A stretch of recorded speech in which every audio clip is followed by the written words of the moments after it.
Daughter told me she has a secret baby sister at mom's, which my ex never mentioned. Now I'm caught between confusion and anger. My ex and I were together for over 6 years, and for the last 2 years we had a pretty dead bedroom and a rough relationship. We kinda knew things were over, but we were young and life was super intertwined, so we admittedly dragged it on. Well, she ended up pregnant in the last year of being together, but during the pregnancy we decided we would co-parent, not be together or live together after our daughter was born. That's also when I found out she had been cheating on me for over a year, and that she's bi. And later on, I learned that she went off her birth control without telling me and got pregnant on purpose. I don't really think that has so much to do with this story, but it does give some context, I think. Fast forward, I married my wife, who is the best stepmom and partner I could have asked for. We co-parent 50-50, and our daughter just started school. Last week, I picked my daughter up from school and she told me that her mommy surprised her with a baby sister, but she can't talk about it with me until I know. I was so confused, but didn't want to bring her into my feelings or make her think she did anything wrong, so I just said, "How do you feel about that?" She said that she's cute and then told me about her day at school, so I dropped it. I see my ex occasionally in person. She never looked pregnant in the last 9 months, never said a word that would make me think it, nothing. That night I told my wife and my best friend and his wife about what our daughter said. His wife went on an FBI level deep dive. She found out that my ex's girlfriend had a baby. I can only guess that this is the baby sister my daughter told me about. I don't know who the dad is, so I've sat with this information for a few days now, and I have no idea how to move forward. I don't know why she wouldn't tell me. I hate that she made my daughter keep a secret from me when, as a dad to a daughter, it's really important to me, and I try really hard to make her feel like she can tell me anything. My ex and her girlfriend have been super on and off, so I don't want my daughter getting attached to this baby and risking her heart being broken so young if they don't last. If that happens, how am I supposed to tell her that her baby sister isn't actually her sister that she gets to have in her life forever like a sister usually would be? I'm just at a loss and go in waves of being flat out angry that she didn't tell me. But do I have any right to be upset? I don't care what she does with her life, and I know we aren't together, but my daughter is involved and impacted. My wife and I are thinking about trying for another kid soon, and we have talked so much about how to prepare our daughter for a sibling and explain why she goes to 2 different houses and her sibling doesn't, including what the age appropriate where babies come from conversation looks like, all of this before we're even trying. Meanwhile, boom, baby sister at mom's house, and we don't know what, if any, conversations were leading up to it. My wife suggested I call my ex and ask to talk about something our daughter said. Update 1. I'm trying to be pretty active in the conversation here, but I have gotten a good chunk of private messages as well, pretty much ripping me to shreds and calling me homophobic and abusive. So I'd like to just touch on a couple of things below, and then I'll probably read comments and not engage anymore as they come in. I think I have a pretty good idea of how I want to move forward with this now. Her being bi and having a girlfriend doesn't bother me. I couldn't care less who she is with as long as they are good for her and our daughter. There are studies that prove the happiness of parents, and more commonly moms, directly impacts how a kid grows up. I have seen my ex go through periods with her girlfriend where the GF will just break it off and leave, and my ex is devastated. My daughter is confused on how someone she has been taught as a parent figure can just walk away, and my ex gets depressed and struggles, and I hate that for both her and my daughter. So it's not the fact that it's a girlfriend, it's how she treats my ex that I take issue with. I want to be happy for my ex having a baby in her family if that's what she wants.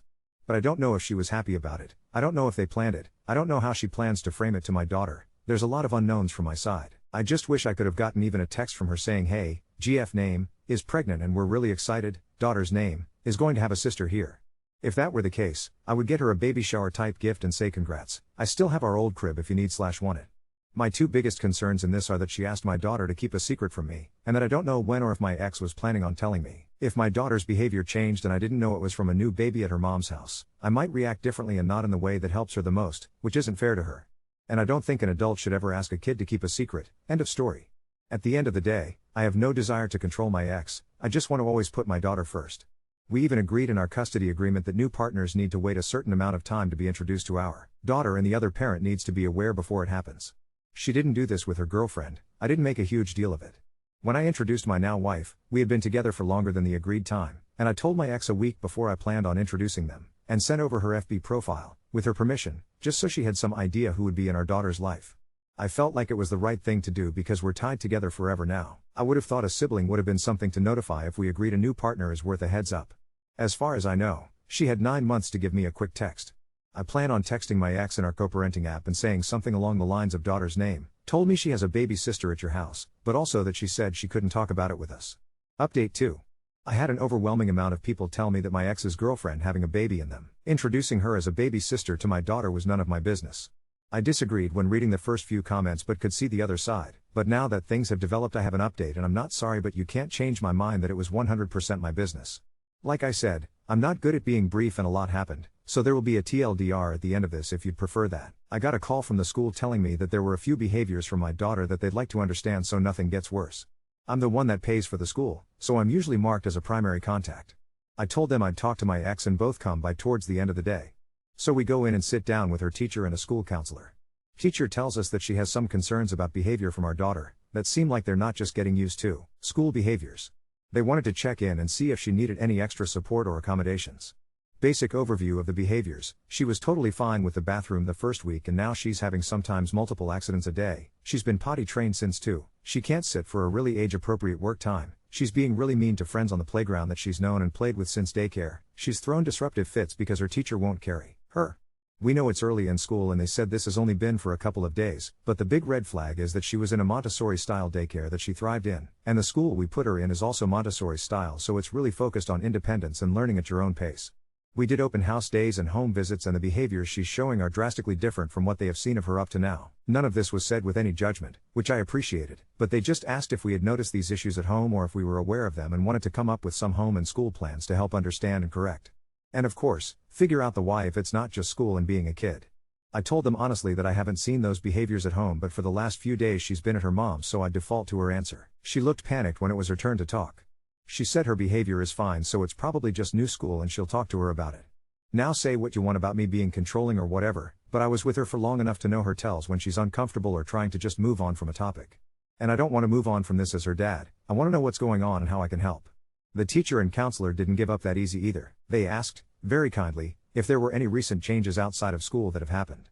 I said nothing, and she just sat there until she finally said, well, we did introduce a baby sister a few weeks back. She refused to even look at me. Obviously this isn't how I wanted this to go, but oh well. The teachers were a little surprised and I think could tell pretty quick that I didn't know.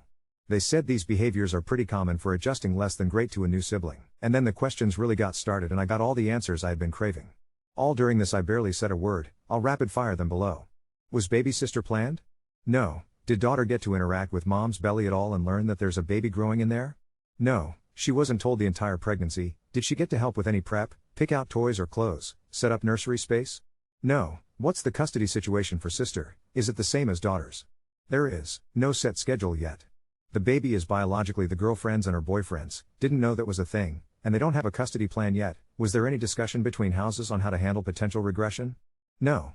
That's when the questioning stopped and I said that I was not told about the baby. The room was so quiet after that. The counselor broke the silence and said, well, it seems like it's safe to say that some home changes are the root cause of the behaviors we're seeing, and knowing that we can help her a lot better here. She suggested that the two of us sort out a few specific things and offer the room until it was time for our daughter to go home, and I gladly took her up on it. I tried my best to be calm and told my ex what our daughter said and that I was not okay with her having my daughter keep secrets from me. That I don't want her thinking it's ever okay for an adult to ask a kid to keep a secret, especially from their parents. I told her that her relationship is none of my business, but that her GF does not have a track record of making her happy and treating her well, and now there's a boyfriend? Is he around our daughter regularly? And before you come at me, I don't care about relationship dynamic or sexuality or whatever. I care that after she didn't tell me about introducing her GF to our daughter like we have in our custody agreement, we agreed any new reoccurring adult figure warrants at least just an info text to the other parent so we can know who our daughter is talking about and around while she's this age. And I wasn't going to comment on her relationship at all, but I was with her for years and genuinely care about her well-being because a happy mom modeling healthy relationships is so important for a little girl. I try to show my daughter the ways I treat her stepmom well, so that's what she knows she deserves from any partner she chooses later. Well, to all of that, all she had to say was her baby is none of your business. I came back with, if you introduced her as your girlfriend's baby to our daughter, sure, but you're calling her baby sister and telling her she can't talk about it with me and now she's regressing. So you made it my business. Some back and forth later we agreed that she would explain where the baby came from, that she won't be there all the time, and that if she wants to, she can love her like a baby sister. We agreed on a couple books to add into the rotation about siblings and different family dynamics that I ordered right then to both of our houses, and that we'd both reinforce that no grown-up should ever ask a kid to keep a secret. I ended by telling her I'm happy for them if they're happy, and our door is always open if she needs anything. I'm hoping it continues as productive as I feel it ended. Our daughter asked to come home with me even though it's her mom's week and I said yes. I think my ex was pretty upset over that, and honestly, I probably should have handled that ask differently and will in the future, but right now I think she deserves some choice and a break from the baby, and my ex has some things to think about. Update 3. I didn't expect any of this, but I didn't think there'd be yet another twist. My daughter came to stay with us the night we were called to the school about her behavior. She asked if she could stay with us longer, and after calling my lawyer to make sure that wouldn't make things worse, I texted my ex, so it was on record, and told her that our daughter really needed some time solo and to work up to being around a baby sister the way it should have been in the start. She protested at first but agreed that she would stay with us as long as we made a plan to get back to our regular schedule. So we were talking with the therapist to come up with a plan. When I emailed her a full outline of what we were thinking to agree on, she showed up at our house and demanded that our daughter come home with her. That she didn't need some therapist, she needed her mom. She was literally yelling at the door and I could hear my daughter crying in our room with my wife trying to calm her down. Then my wife came out and I have never seen her look the way she did. In the most restrained, calm voice, my wife went in on her, never raising her voice. She explained how selfish what she did was and there's nothing but biology making her a mom at this moment. She's not protecting her, she's not loving her the way she thinks she is, she's not some feminist icon, she acting like a child yet still can't see the damage she's doing to her own child. So either accept the plan in place by the parents and professionals actually looking out for our daughter, get her act together and go say goodbye to her and apologize and that things will be a little different, or sue us. My ex has never, ever been so quiet in the entire time I knew her. They stood silently and then my ex walked in and did exactly as my wife said. I fell in love with my wife all over again, and watching her so fiercely protect our daughter, I was reminded of how perfect she is. So I thought we had a relatively happy ending. We were operating according to our plan, and I get a call from my ex's sister telling me that her girlfriend walked out with the baby, is staying with the dad, and has given the ultimatum of they're an all or nothing family. Her family is encouraging her to check into a mental health program, and if things get any worse than they are right now, they're considering involuntarily admitting her. Her sister is coming over to visit and help us explain some things to our daughter so she doesn't feel totally cut off from that side. I don't wish my ex any ill will and truly hope she can get it together for our daughter. Until then, we're doing the best we can. This went way further than my not knowing how to handle some new info. Update 4. I thought we had hit the peak chaos when her girlfriend left with the baby, but apparently the universe took that as a challenge. The night after her sister came over and helped us frame the whole baby at mom's house thing in a way our daughter could hold, we had our first quiet bedtime in weeks. No tantrum over brushing teeth, no clinging to my neck like a koala, no please don't leave tears. She took the new book about different kinds of families, pointed at a page with 2 houses and said us, and then, I swear to you, slept through the night. The accident stopped for a couple of days. I actually let myself breathe. Then there was a knock at the door right after dinner, and 2 very polite people introduced themselves and flashed badges. Someone had called in a report that our daughter was being withheld from her mother and coached to hate a new sibling. I am not proud of how fast my stomach hit my shoes. My wife squeezed my hand under the table hard enough to leave little crescent moons in my skin and said we're happy to talk. We were, because we had receipts for everything, lawyers' okays, the therapist's plan, the text thread where I told my ex what our daughter asked for and how we would handle reintroductions, the school's notes about regression and the counselor's recommendations, the whole boring file of a boring dad doing boring dad due diligence. They looked around, said the house felt calm, asked reasonable questions, asked to speak to our daughter for a minute, which we agreed to because I had nothing to hide. Our daughter showed them her artwork and told them she was practicing big feelings. When they left, one of them said, very gently, that this was not the only call they'd gotten involving the other household lately. I didn't ask for the details, and I didn't need to know who exactly placed what call. I just felt tired and a little sad and a lot protective. I called my lawyer the next morning and told him that I'd like to formalize the plan we'd already started. Nothing punitive. Just stability. He filed for a temporary modification with a step-up schedule back to 50-50 tied to co-parent counseling, a parenting coordinator, and no third-party introductions without written notice. It read so reasonable that I got angry again, because it should never have come to a court paper to get to don't ask a little kid to keep secrets. We got a quick date. Her sister actually texted me that she would make sure my ex showed up because she was not in a good place, and if someone didn't walk her through it she might just not go out of a mix of shame and stubbornness. I don't hate my ex. I wish I did sometimes because that would be simpler. But I don't. At the hearing, my ex looked like someone had lifted her out of herself and set her down next to her body. I recognized that look from years ago when she'd call me from the bathroom floor and tell me she couldn't stop crying and didn't know why. She did not look mean, which made everything harder, because it would have been easier if she had been breathing fire. When the judge asked what had changed in our daughter's life recently, she paused long enough that I thought she might not speak at all, and then she told the truth.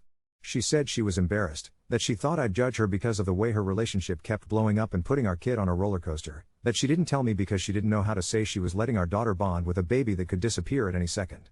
She said the secrecy was so she wouldn't be confused, and the judge raised one eyebrow in that way that makes you want to crawl inside your own pocket. The judge didn't yell. She just said our daughter could handle the truth if we didn't hand it to her like a grenade, and that a secret is just confusion with a bow on it. We got exactly what we asked for. The parenting coordinator is a man whose voice is so calm I think he might be part Labrador. We started with 1-hour visits at her sister's house, just my ex and our daughter and her aunt, and I'd drop off and leave and come back and nobody argued in front of our kid and no one pretended. This was normal. After 2 of those, we added an hour with me sitting on the back steps scrolling my phone while they did a puzzle inside. It's amazing what taking the stage away does. Our daughter didn't even ask about the baby the first 2 times. She asked if her teacher's name could be a middle name for the baby if we get one, and my ex cried in a way that made my chest ache, because we both heard it. She said if. Here's where it gets weirder. I got a message through the co-parenting app from a number I didn't recognize asking if we could talk without the emotional shrapnel. It was the boyfriend. The girlfriend's boyfriend. He asked to meet in person because screenshots don't cover tone. I checked it with my lawyer and with my wife because I'm not an idiot and I'm not going to get cornered. I met him at a coffee shop half a mile from my house in a spot where I knew 3 of the baristas by name. He was nervous and holding a candle he hadn't paid for like a talisman. He told me he was sorry. He told me that when the baby was born they all had a plan, and the plan was everyone is a parent, or no one is, and my ex bought into that because she has always wanted to belong to something so fully it wraps around her like a skin. He showed me messages from my ex where she told them I would flip out about the baby and punish her for it, and my first reaction was to be defensive, and my second was to feel like someone threw up on my shoes. He said he'd seen the way our daughter looked at me on the day they all came back from the hospital, the way she reached for me, and he realized they'd built their plan on pretending I was a bad guy so they didn't have to face that their own plan was wobbly. He said he told the girlfriend to give my ex a choice not because he wanted to hurt her but because he didn't want their baby to be tossed around like a prop while 2 adults tried on different versions of themselves.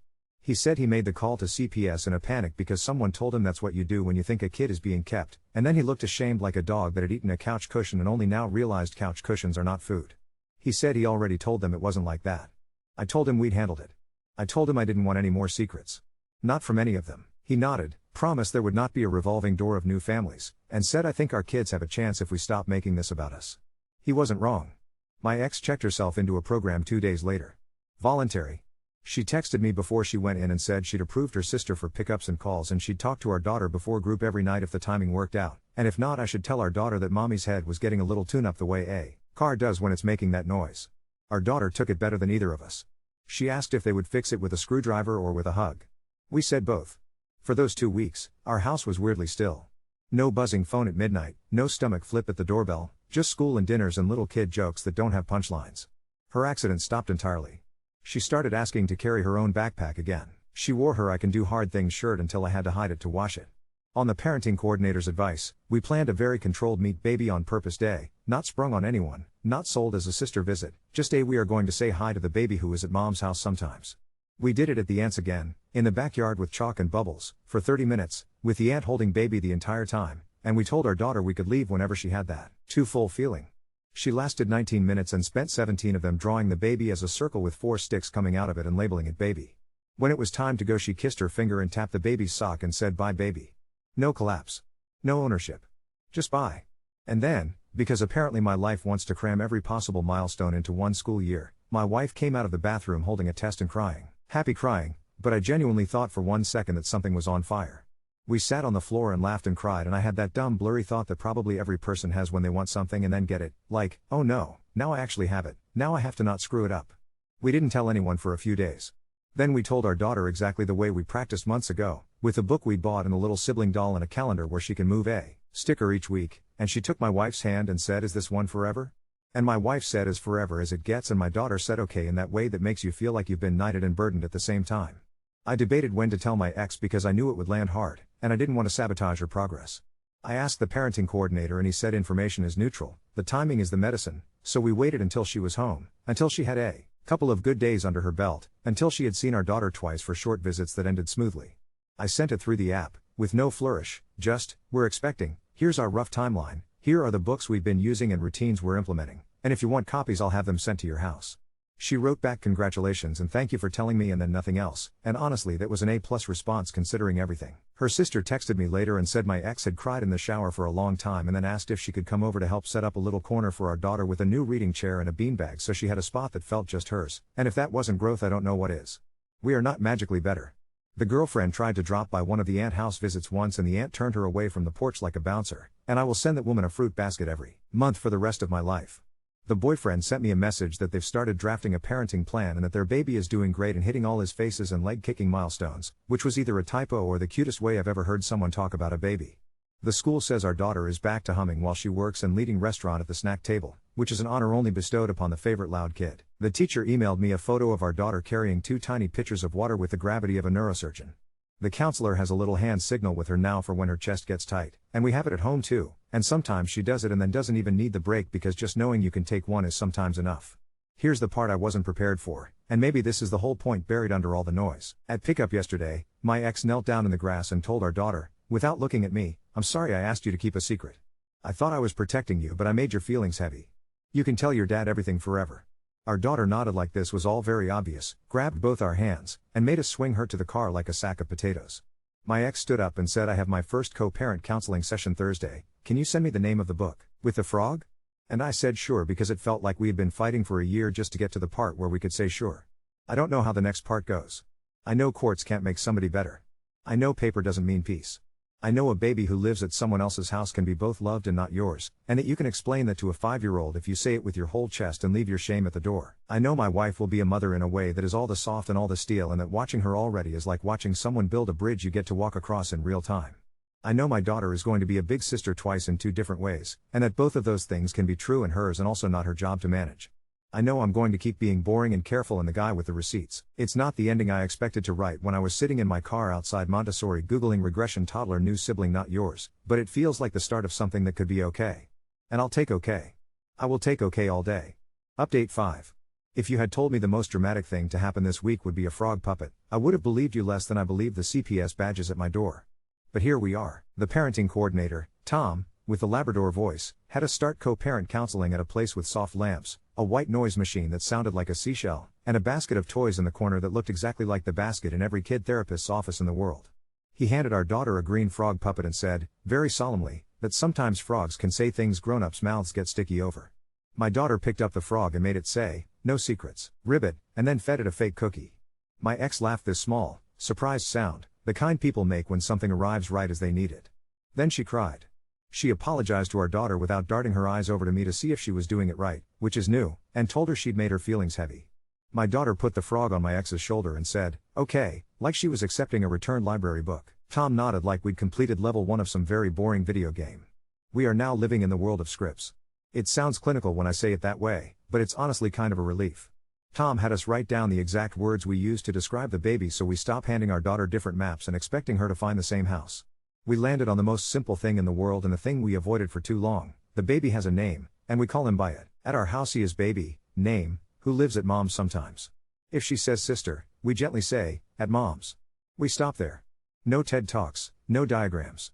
My ex actually stuck it on a post-it on the fridge at her sister's, which feels like the most responsible graffiti I've ever seen. A caseworker called to say the file on us was closed and told me, "No joke, your documentation is robust." I have never felt more seen as a boring dad. I am not going to frame that sentence, but I did take my wife to breakfast to celebrate and ordered the pancakes like we were on a game show, and that was our prize. For about 1 minute I let myself relish the quiet, and then the school sent a reminder home about family picnic day. If you've never tried to build a neutral zone out of a public park, a folding table full of hummus, and a kindergarten class with kazoos, I cannot recommend it. My ex texted a few days beforehand, on the app, and asked, if Aunt holds baby, name, would it be okay if he's there for 20 minutes? She included no, girlfriend, without me asking.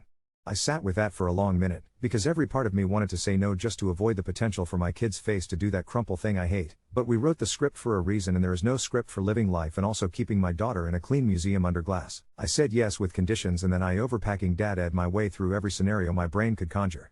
I brought bubbles and those stickers teachers use when they don't want children to bleed from the way a sticker tears, and a Sherpa blanket, because public grass is never as dry as it looks. The boyfriend came. I wasn't prepared for that, but he came with the aunt, not the girlfriend, and he stood an appropriate distance away with his hands in his pockets like he knew we were all praying to 12 different gods this would be uneventful. Baby, name, was wearing a hat with bare ears and somehow that made me want to forgive the entire world. My ex asked our daughter, "Do you want to say hi to baby, name, or blow bubbles?" And my daughter said, "Bubbles," because she is not a prop and also bubbles are objectively cooler than people. She did, after 8 straight minutes of blast blast blast with the wand, drift over and press one finger to the edge of the baby's sock and say, "Hi, baby, name, I am big." Then she ran back to the picnic blanket and stole a carrot off the boyfriend's plate with the confidence of someone who runs the place. The girlfriend did not appear. The aunt, God bless her gatekeeping soul, texted me afterwards and said, "That's about as good as that could go," and I agreed. We left before it could go any other way. My wife had her first ultrasound the day after. We let our daughter listen to the heartbeat and she said it sounded like a tiny horse running in a box. We have been trying to name the baby Bean. Our daughter suggested bean rainbow pajamas and then said we could put something boring on the birth certificate and call them bean rainbow pajamas at home. She took the picture to school and told her teacher that the baby is a bean and I am not the mom, I am the big. Then she asked if we could buy a little step stool for the changing table so she could see the action, and I had a whole moment in the diaper aisle of Target about how 5-year-olds have the same curiosity as tiny scientists and also the same timing as a sitcom. There have been small, important flexes of co-parenting muscle that feel like the test the coach gives you in the first week back. My wife got hit with the bad kind of morning sickness that laughs at ginger ale and saltines. I texted my ex to ask if we could swap one night so I could stay down with our daughter instead of leaving in the middle of the bedtime tango to tend to my wife, and my ex said yes without a paragraph and without adding a condition, and I sent the confirmation back so fast I could have sprained a thumb. A week later my ex called me from the aisle with the baby formula with her voice thin around the edges and asked if I could do drop-off for her because the world is loud right here, and I did. Not make it into a lesson or a ledger, I just said I'd be there in 15. I brought coffee to her sister's porch and sat with them until her shoulders dropped back into their sockets. We are learning, slowly, the art of handing each other the rope without asking for a story. There has been a door knock. Of course there has. Because the universe does not like to let a week go by without reminding me I live in a sitcom written by someone who thinks I can handle slapstick. This time it was not CPS or Amazon. It was my ex's mom, who is the kind of grandmother who knits you a scarf and then brings up your GPA over cake. She wanted to see our daughter because she's missing her, and this used to be simple and I can't wrap my head around this new family of yours. I said, as politely as I could while my dog tried to put her whole paw in my ex-mother-in-law's purse, that we are following a plan that keeps our daughter steady and that any visits need to go through my ex. She told me I was hiding her the same way she told me I should take more vitamin D when we were 22, confident and wrong. My wife came around the corner with her hand on her stomach and a look that said absolutely not, and I said I would call my ex right then, which I did, and my ex said, "Mom, stop, go home," in a voice I have never, ever heard her use with that woman. Developmental milestone for all of us. The next day my ex texted that she had set boundaries with her mom in therapy and it made her feel both lighter and like someone took off my coat in winter. We sent a list of community grandparent groups the parenting coordinator had given us. I am as surprised as you that those exist. The other house is settling into its own version of a rhythm that looks less like a telenovela every day. The boyfriend and girlfriend, who I now think of as the baby's mom and dad because it helps me not make a story out of a family that isn't mine, signed something my lawyer called a temporary stipulation that, translated into non-lawyer, means their baby's calendar is a calendar and not a lava lamp. My ex is not on that paper and she knows that, and she has stopped trying to pretend she is. She did something I didn't expect. She got a studio apartment 10 minutes from our daughter's school that is so small you can hear someone blink, but she put a string of fairy lights over a corner and a beanbag and a shelf with mostly library books and one very ugly ceramic frog our daughter made that I am legally required to display at both houses. She asked if I would come build the bookshelf because her sister had to work late and IKEA directions might as well be in Esperanto. I said yes and brought Allen wrenches and that tiny pencil you can only hold between your thumb and the back of your nail. We built it while our daughter stuck book plates in everything like a tiny librarian with a stamp addiction. There was a moment halfway through when the girlfriend showed up, not at the door, but in text, and my ex put her phone face down and said, "Not tonight," and it felt like someone slid a block into place that had been loose for a long time. Of course, the girlfriend tried to make a grand gesture 2 days later because we do not live in a vacuum. She came by my ex's sister's house during a drop-off, with a box of newborn clothes and a look that said say yes to a life raft I don't actually have. The aunt stepped onto the porch and told her kindly that today was not a day for Rose to get crossed. It was weird to be standing on a sidewalk next to the boyfriend while that happened, both of us pretending to scroll our phones while listening very closely to the quiet. He thanked me for the picnic again, which I did not need, but it didn't hurt either. They left the box on the porch. It was full of very small hats and one pair of socks with tiny carrots on them and a receipt. The aunt texted the girlfriend later to pick it up. Boundaries are the least cinematic romances and also the most necessary. Our daughter is back to humming while she works at school. The teacher sent a video of her doing the softest little hand signal to excuse herself to go take a breath in the peace corner and returning on her own without fanfare, which made me want to email Tom and tell him his frog is a genius. She also put a baby doll under her shirt at free play and declared she was cooking a baby and would be sleeping on the couch forever because babies cry. The teacher gently redirected and let me know so I could be ready with the same language at home. We said, "Ha ha, beans don't get cooked," and then we said the real thing about how babies cry and grown-ups help and no one sleeps on the couch forever on purpose unless they snore. She laughed so hard she snorted. The night of the co-parent session this week, my ex showed up with a notebook. This would be unremarkable except I have never seen my ex bring a notebook to anything that wasn't a class she was being graded in. She had written down, in her neatest handwriting, the actual words she wanted to say if our daughter brings up baby name when I'm not around. I will say, "You can tell Dad, he will be glad you told him." She practiced it out loud in front of me and looked like she wanted to crawl inside her ribcage, but she did it. I did not clap, because I am very proud of myself for not clapping at grown women reading from notebooks.